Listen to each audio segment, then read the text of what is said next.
Visuals आ रहे हैं उससे एक चीज़ साफ नज़र आता है कि एयरक्राफ्ट जो है वो फ्लाई कर रहा था और फ्लाई करते हुए ग्राउंड पे गया है। दैट मीन्स के एयर में कोई एक्सप्लोजन नहीं हुआ था। सबसे पहले तो ये। दूसरी चीज़ जो बहुत क्लियर है वो ये कि वेदर ऐसा हार्श वेदर नहीं था जो कि कंट्रीब्यूटरी फैक्टर हो सकता है। तीसरी चीज़ कि इस पूरे विजुअल्स से लगता है कि एयरक्राफ्ट को लॉस ऑफ पावर है।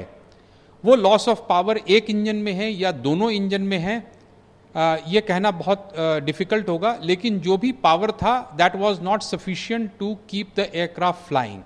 उसको तो ये जो लॉस ऑफ पावर है, अगर हम इसको दो भाग में डिवाइड करें तो एक तो है टेक्निकल कि इंजन के मैल फंक्शन। बहुत रेयर है कि दोनों इंजन का लॉस ऑफ पावर साइमल्टेनियसली हो। दूसरा है जैसा कि वो हडसन रिवर वाले में हुआ था, loss of power on both engines हुआ था, but that was due to bird strike के वजह से हुआ था। दोनों इंजन लॉस हो गए थे। ये इंजन एयरबस 320 से बहुत बड़ा है और बर्ड हिट से भी दोनों इंजन का स्ट्रेट अवे एक साथ ख़त्म होना in 1 minute duration is very rare. So it's very difficult to say कि टेक्निकल फॉल्ट ऐसा क्या हो सकता है जो कि दोनों इंजन के पावर को लॉस करेगा। क्या इतने बड़े बर्ड एक्टिविटी वहाँ पर थे?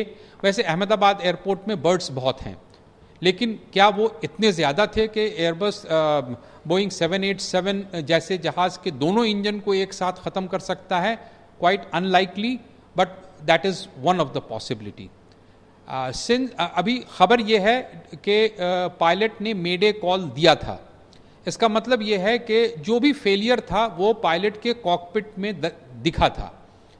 अगर वो दिखा था दैट मीन्स कि वो टेक्निकली उसमें वो फॉल्ट नज़र आया और उसको ये लोग कॉम्बैट करते हुए एयरबॉर्न हुए। जो चीज़ मुझे नहीं समझ में आ रही है कि उनका लैंडिंग गियर क्यों डाउन था और क्या फ्लैप्स के पोजीशन वही थे जिस पे कि परफॉर्मेंस कैलकुलेट किया गया था। फ्लैप्स एक विंग्स के पीछे में एक डिवाइस होता है जो कि लिफ्ट को बढ़ाता है।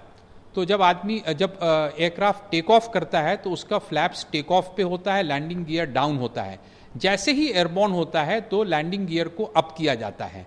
वो 30 से 50 फीट के ऊपर में लैंडिंग गियर को अप करने की कार्यवाही 50 फीट से ऊपर से शुरू हो जाती है।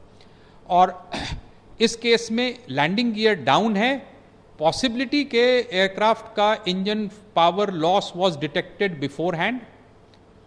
अब टेक्निकल फॉल्ट के साथ अगर कोई मिक्सअप ऑफ पायलट एक्शन हुआ है कॉकपिट में तो वो CVR और FDR ही बताएगा। लेकिन विजिबली जो नज़र आ रहा है, पायलट इन कमांड जो कंट्रोल पे थे वो एयरक्राफ्ट के नोज को पिच कर रहा है ऊपर की तरफ to control the flight from descending और कंटिन्यू क्लाइंबिंग। ये दोनों ही चीज़ नहीं हो पा रहा था। इसकी वजह तो ये है कि सफिशिएंट पावर नहीं था या उस फ्लाइट कन्फिग्रेशन के लिए सफिशिएंट एयर स्पीड नहीं था। एयर स्पीड का मतलब कि अगर जहाज़ अगर बहुत स्लो है और फ्लैप्स अगर अप है तो अगेन एयरक्राफ्ट फ्लाई नहीं कर पाएगा। और दूसरा ये है कि सभी चीज़ सही है और पावर नहीं है, अगेन एयरक्राफ्ट फ्लाई नहीं कर पाएगा। तो इन सारे चीज़ इतने वेरिएबल्स हैं कि किसी भी तरह का स्पेकुलेशन विल बी वो अनजस्ट होगा for the pilots on board. अब कैसी स्थिति रही होगी पायलट्स के नज़रिए से कि जहाज़ जो है वो पायलट उसको उड़ाने की कोशिश कर रहा है और जहाज़ नीचे की तरफ गिरा चला जा रहा है और पायलट को ये पता नहीं चल रहा है ये हो क्यों रहा है, या इंजन्स पावर नहीं डेवलप कर रहे हैं।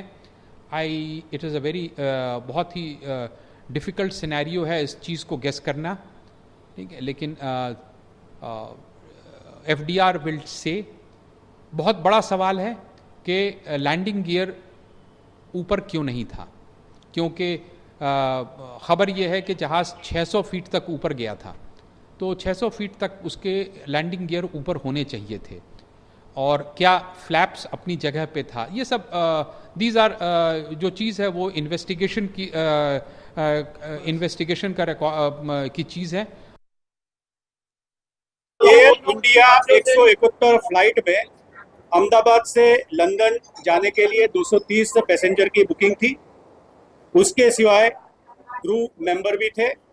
दुर्भाग्यपूर्वक दोपहर के 1:40 बजे के आसपास प्लेन टेक ऑफ होने के साथ ही दुर्घटनाग्रस्त बना।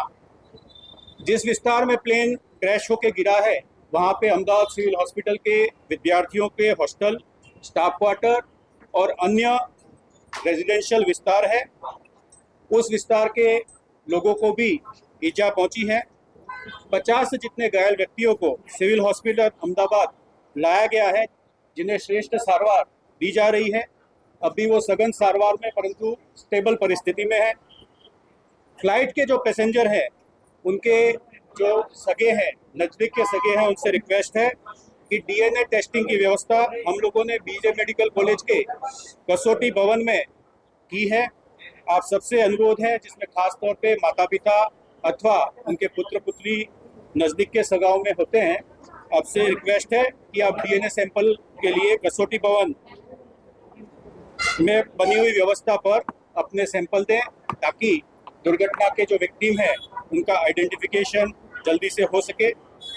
प्लेन के जो मुसाफिर हैं उनके रिलेटिव और बाकी जो ईजा होके घायल होके सिविल हॉस्पिटल आए हैं उनके सगे संबंधियों को अगर किसी भी तरह की पूछताछ करनी है, ज़्यादा माहिती की जरूरत है, तो उसके लिए सिविल हॉस्पिटल अहमदाबाद ने 2 हेल्पलाइन नंबर शुरू किए हैं।